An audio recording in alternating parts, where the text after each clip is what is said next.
এবার থেকে মাসে মাসে বিদ্যুতের বিল, বিধানসভায় বড় ঘোষণা। কৃষকদের জন্য বাড়তি বিদ্যুৎ ভর্তুকি, অঙ্গনওয়াড়িতে মিলবে বিনামূল্যে বিদ্যুৎ, ই গাড়ির জন্য রাজ্য জুড়ে চার্জিং স্টেশন, নতুন পরিকল্পনার ঘোষণা।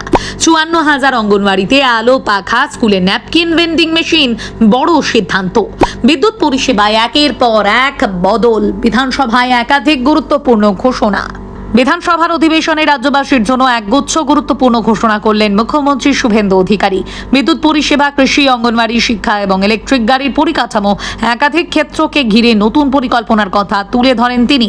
তার বক্তব্য, অতীতে যেসব কেন্দ্রীয় প্রকল্পের সুবিধা থেকে পশ্চিমবঙ্গ বঞ্চিত হয়েছিল, এবার সেগুলিকে কাজে লাগিয়ে রাজ্যের উন্নয়নের নতুন রূপরেখা তৈরি করা হবে।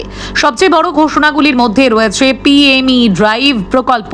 মুখ্যমন্ত্রী জানান, এই প্রকল্পের অধীনে WBACDCL কে নোডাল সংস্থা করে রাজ্য জুড়ে আধুনিক ইলেকট্রিক গাড়ির চার্জিং স্টেশন তৈরি করা হবে। এই চার্জিং স্টেশনগুলিতে ব্যক্তিগত এবং বাণিজ্যিক উভয় ধরনের ইলেকট্রিক গাড়ি চার্জিং এর সুবিধা পাবে। সরকারের আশা, এর ফলে রাজ্যের পরিবেশ বান্ধব যানবাহনের ব্যবহার আরও বাড়বে এবং ভবিষ্যতের পরিবহন ব্যবস্থাও আরও আধুনিক হবে। কৃষকদের জন্য বড় স্বস্তির ঘোষণা করেন মুখ্যমন্ত্রী। তিনি জানান, PM কুসুম প্রকল্পের আওতায় সেচের কাজে সৌরশক্তি ব্যবহার করলে কৃষকদের প্রতি ইউনিট বিদ্যুতের জন্য অতিরিক্ত 2 টাকা ভর্তুকি দেওয়া হবে। এতে কৃষকদের সেচের খরচ কমবে এবং নবীকরণযোগ্য শক্তির ব্যবহারও বাড়বে বলে সরকারের আশা। বিদ্যুৎ উৎপাদন ও সংরক্ষণের ক্ষেত্রেও বড় পরিকল্পনার কথা জানান তিনি। মুখ্যমন্ত্রীর ঘোষণা অনুযায়ী ডিভিসি পঞ্চায়েত এলাকায় 1000 মেগাওয়াট ক্ষমতা সম্পন্ন বিদ্যুৎ সংরক্ষণ প্রকল্প গড়ে তোলা হবে। পাশাপাশি বক্রেশ্বর তাপবিদ্যুৎ কেন্দ্রে একটি নতুন ইউনিট চালু করারও পরিকল্পনাও রয়েছে। এর ফলে ভবিষ্যতে রাজ্যের বিদ্যুৎ উৎপাদন ক্ষমতা আরও বৃদ্ধি পাবে বলে মনে করা হচ্ছে।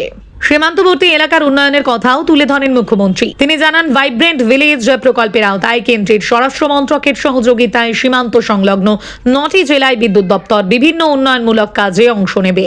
এই প্রকল্পের জন্য অতিরিক্ত 150 কোটি টাকা বরাদ্দের কথাও ঘোষণা করা হয়েছে। অঙ্গনওয়াড়ি কেন্দ্রগুলিকে নিয়েও গুরুত্বপূর্ণ সিদ্ধান্ত নেওয়া হয়েছে। মুখ্যমন্ত্রী জানান, রাজ্যের প্রায় 54,000 অঙ্গনওয়াড়ি কেন্দ্র রয়েছে। এর মধ্যে বহু কেন্দ্রে এখনো বিদ্যুৎ সংযোগ নেই, এমনকি আলো ও পাখার মতন অন্যতম সুবিধাও অনুপস্থিত। তাই এবার থেকে সমস্ত ICDS বা অঙ্গনওয়াড়ি কেন্দ্রে বিনামূল্যে বিদ্যুৎ দেওয়া হবে। শুধু বিদ্যুৎ সংযোগই নয়, সেখানে আলো এবং পাখার ব্যবস্থাও করবে রাজ্য বিদ্যুৎ দপ্তর। শিক্ষাক্ষেত্রেও বড় উদ্যোগের ঘোষণা করা হয়েছে। রাজ্যের 1000টি উচ্চ বালিকা বিদ্যালয় এবং কলেজে স্যানিটারি ন্যাপকিন ভেন্ডিং মেশিন বসানো হবে বলে জানিয়েছেন মুখ্যমন্ত্রী। এর মাধ্যমে ছাত্রীদের স্বাস্থ্যবিধি রক্ষায় আরও সুবিধা হবে বলে সরকারের আশা। বিদ্যুৎ গ্রাহকদের জন্য বড় পরিবর্তনের ঘোষণা করা হয়েছে। বর্তমানে অনেক গ্রাহক 3 মাস অন্তর বিদ্যুতের বিল পান।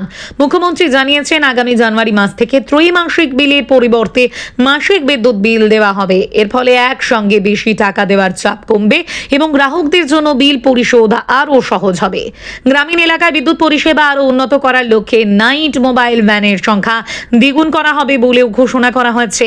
পাশাপাশি বিদ্যুৎ দপ্তরের কাস্টমার কেয়ার সেন্টারেও কর্মীর সংখ্যা বাড়ানো হবে, যাতে গ্রাহকদের অভিযোগ দ্রুত সমাধান করা যায়।